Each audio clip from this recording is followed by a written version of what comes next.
teared a lot of it. But the cuisson, the cooking of the fish, is exceptional. That lovely cannellone's been seasoned well. The avocado tastes great, but that dressing, Matt, you're right. I mean, it is beautiful. Yeah, you know, the number one thing when you eat a dish is, are you going to stop eating it? You know, are you going to put your knife and fork down? And that's a sort of dish you don't want to put your knife and fork down when it's got that much flavour. You know, that's what cooking's about, isn't it? Another great tasting. This is going to go right down to the wire, I think. Good luck, sweetie. All right, let's do this. I feel like I did well in the cook so far, but if I want to place in the semi-final, I'm going to have to cook this fish perfectly. There's a fine line between undercooking it and overcooking it. It's not going to be easy. I'm cooking the bonito, and the recipe says to do it skin side down only, but I feel like I need to flip it because I don't want to overcook the bottom. I flip the fish just for a couple of seconds and I flip it back. I've cooked my fish in the pan and I transfer that into an oiled rack over the open flame. I'm trying really hard to get this fish off properly and making sure I don't break the skin too much.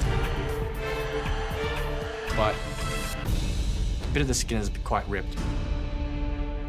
I've done my absolute best today, but I've made a small mistake, and that could really cost me. I've got all the elements there, but I'm really worried with the fish.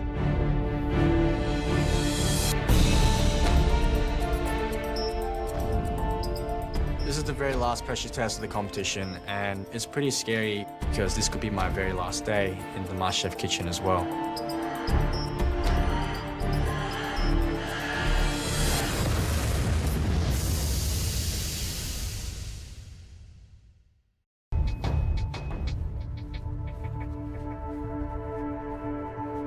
As I'm walking the dish in, I'm just hoping that the fish is going to be all right. If I haven't got it right, that's going to send me home.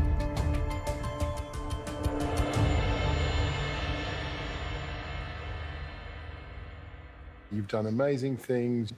How important is it to you to stay rather than to go now? At this point in the competition, I just want to pretty much, I want to strive for perfection now, just like do well. I want to be the best that I can be as well, and I want to put up food that is spectacular and, you know, put smiles on people's faces. My food dreams to have a dessert bar. I want it to be one of the best dessert bars there is. Do you feel obliged, I guess, to be the best? Yes, yeah.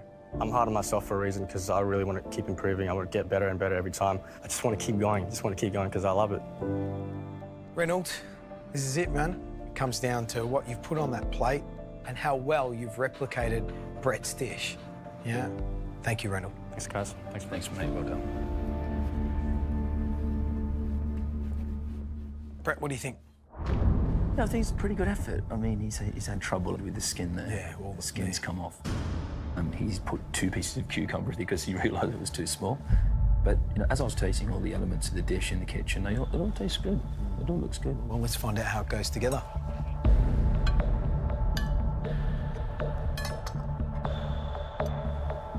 Thank heavens for tweezers.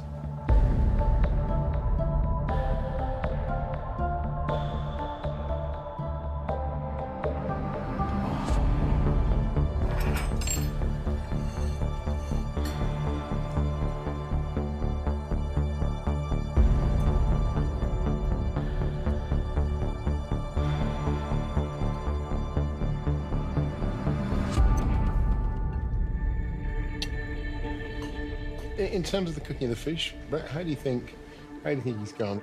Yeah, I think he's done one side really nicely, but what you can be very careful of when you cook a fish like bonito, it can become so dry so quickly, so you definitely don't want to flip it over.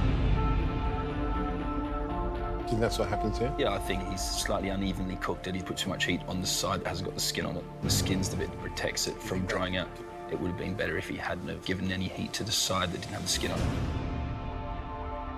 Well, I'm pretty proud of him. There's so much to love about Reynold's efforts, because for me, it is jam-packed full of yummy flavour, and that jelly is so fine, and his pastry skills have come to the fore because it's wafer thin, and that's what it needs to be. It shouldn't be this sort of, you shouldn't be tasting jelly. It should just be there, just holding everything together, and then bang, you get all that creamy, sort of tartare stuff in the middle. It's a delicious dish. It is the the great pleasure of doing this job, but also the great pain of doing this job, that when you get 3 dishes that have all done elements so well, you then have to pick which one goes home. As much as I don't want to do this, we need to go and tell them the result, shall we? It takes very special people to create very special days. Today's been a special day because the 3 of you have once again done us proud. It's amazing for me to think that you guys are amateur cooks, not professionals. I thought this dish would make it easy for us as judges. I've had people through my kitchen who have failed with that dish, who have struggled with it, and you guys did a fantastic job. And all of you demonstrated to me why you're at the sharp end of this competition. Fantastic cooking, so well done. Overall, we were all so impressed by what you did today, and we said that it would come down to little details. Jessica, your dish was slightly chaotic on the plate and it lacked the elegance of Brett's. But that sauce was note for note with Brett's. Billy, your fish was perfectly cooked. But there just wasn't enough of that shiso dressing. Reynold, you brought us a delicate, pretty version of Brett's dish, highlighted by the fineness of that cannelloni skin. But there was one detail that we couldn't overlook. Your fish was overcooked on the underside. It was dry. And from all of us, we're really sorry, but you're going home today.